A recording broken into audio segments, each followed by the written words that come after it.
যারা আমার regular viewers আছেন তারা আমাকে চেনেন। আমি কামরুজ্জামান সোহাগ পল্লুকিং ইউটিউব চ্যানেলে রেগুলার ভিডিও আপলোড করতাম। তো এখন আপনি যে এই ভিডিওটা আমার যে চ্যানেলে দেখতে পাচ্ছেন, এখন থেকে আমি এই চ্যানেলে রেগুলার ভিডিও আপলোড করব এবং এই চ্যানেলে আপনি ভিডিওগুলো পাবেন, আমার লেটেস্ট আপডেট।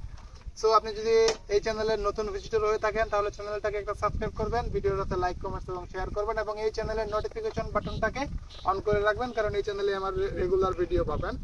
সো আমার আজকের এই ভিডিওতে আমি আপনাদেরকে দেখাবো একজন নতুন ড্রাইভার, সে মোটরসাইকেল চালানোর আগে মানে কি কি প্রিপারেশন নেবে, কিভাবে চালাবে এবং চালানোটা আমি প্র্যাকটিক্যালি ফুলফিলভাবে শেখাই দেবো। তো আমরা চলে যাচ্ছি মূল ভিডিওতে। একটা মোটরসাইকেল চালানোর জন্য আপনাকে কি কি জানতে হবে, আপনি প্রাথমিক কি ধাপগুলো রয়েছে।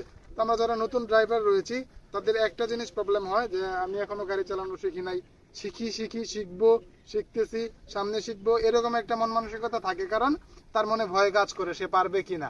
আসলে আপনি যদি ভয় পান তাহলে কোনো কাজই করতে পারবেন না, আপনাকে একদম নির্ভয়ে কাজ করতে হবে। আপনি করতে যেয়ে বাধার সম্মুখীন হবেন, সেটা কোনো ব্যাপার না, বাধা সব কাজেই আসবে। আপনি যদি বাধাটাকে পেরিয়ে পার হয়ে যেতে পারেন তাহলে আপনি সাকসেস, অন্যথায় আপনি সাকসেস হতে পারবেন না। সো আপনাকে বাধা পেরিয়ে যেতে হবে। তো আপনাকে প্রথমে মনস্থির করতে হবে আমি আজকে শিখবো, এখন শিখবো, এই মুহূর্তে শিখবো। কি করবেন, কিভাবে চালাবেন সেটার রুলস আমি আপনাকে বলে দিব। কোন যন্ত্রাংশের কাজ কি এটা যদি আপনি জানেন তাহলে আপনি কিভাবে চালাতে পারবেন। এই যন্ত্রাংশের কাজগুলো দেখার পরে আপনার পাশে যদি কোনো বাইক থাকে, যে কোনো একজন ড্রাইভারকে বাইকের সাথে নেবেন, নিয়ে অবশ্যই আপনি একা যাবেন না, অবশ্যই এক্সপার্ট কোনো ড্রাইভারকে সাথে নিয়ে যাবেন। সে যদি আপনার পিছনে বসে আপনি নিজেই চালাতে পারবেন। তবে একটা জিনিস আপনাকে জানতে হবে, আপনি যে মোটরসাইকেল চালাবেন আপনাকে অবশ্যই সাইকেল চালানো শেখা থাকতে হবে। আপনি যদি সাইকেল চালাতে পারেন তাহলে মোটরসাইকেল আপনার জন্য একদম ইজি হবে। আপনি যদি সাইকেল না চালাতে পারেন তাহলে মোটরসাইকেলটা আপনার জন্য একটু কষ্ট হয়ে যাবে। একদম হবে না এরকমটা ভুল। অনেকে আছে, আমি নিজেও অনেকে শিখিয়েছি যে সাইকেল চালাতে পারে না, একদম বাইক দিয়েই তার মানে রাইড শুরু হয়েছে, সাইকেল না চালিয়েই বাইকে চলে এসেছে। তবে সাইকেলটা চালানো শেখার পরে যদি আপনি বাইকে আসেন তাহলে আপনার জন্য ইজি হবে। আমি যদি উদাহরণ দেই তাহলে আপনি ধরতে পারেন হাঁটা এবং দৌড়ানো অপোজিটে হচ্ছে সাইকেল এবং মোটরসাইকেল। আপনি যদি হাঁটতে না পারেন আপনি কিন্তু দৌড়াইতে পারবেন না। হাঁটা হচ্ছে সাইকেলে হাঁটা, আর দৌড়ানোটা হচ্ছে সাইকেলটাকে মডিফাই করে একটা ইঞ্জিন লাগিয়ে দিলেও সেটা দৌড়াচ্ছে। মানে সাইকেল চালাতে পারলে আপনি মোটরসাইকেল অটো চালাতে পারবেন। আমার কথার সারসংক্ষেপ এটাই। তো আসুন আমরা যন্ত্রগুলো সম্পর্কে জেনে নেই, কোন যন্ত্রের কাজ কি। এরপরে আপনি প্র্যাকটিক্যালি মাঠে চলে যাবেন, আমি মাঠে গিয়ে আপনাকে দেখাবো একদম চালিয়ে প্র্যাকটিক্যাল লাইফে। তো আমরা একদম 0 পয়েন্ট থেকে শুরু করছি। তো গাড়ি চালানোর জন্য সবার প্রথমে আপনাকে চাবির কাজ শিখতে হবে। যে কোনো গাড়ি হোক সেটা চালানোর জন্য অবশ্যই একটা চাবি থাকে। তো চাবিটা অন করতে হবে। এদিকে চাবির একটা সুইচ আছে, সব গাড়িতেই চাবির সুইচটা আপনি এই জায়গায় পাবেন। আমরা কিন্তু মনে করি চাবির সুইচটা শুধু চাবি অন অফ করার জন্য, যে চাবি অন করলাম চাবি অফ করে দিলাম, এটুকুই কিন্তু চাবির কাজ না। একটা চাবির অনেকগুলো কাজ আছে, হয়তো আপনি এভাবে কখনো কল্পনা করেন নাই। ক্যামেরাটা এদিকে নিয়ে আসো। তো ভিউয়ার্স এখানে দেখুন, নর্মালি আমরা সবাই যেটা ব্যবহার করি, চাবির সুইচটাকে অন করে দিলাম, চাবির সুইচটাকে অফ করে দিলাম, শেষ। এটুকুই না, চাবিতে আরও কাজ আছে।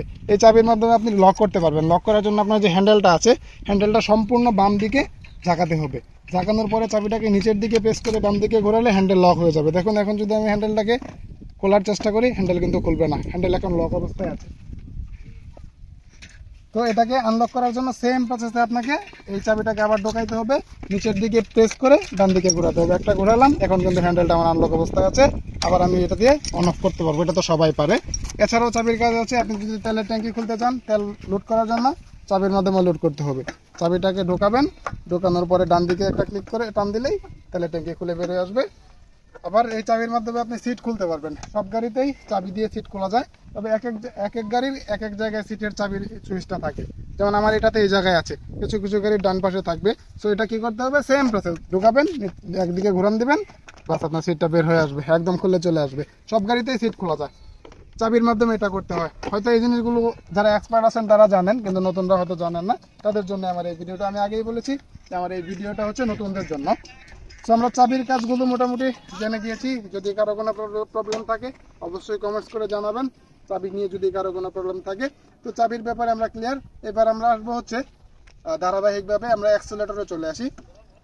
আচ্ছা, এই যে ডান হাতে যে একটা ঘুরে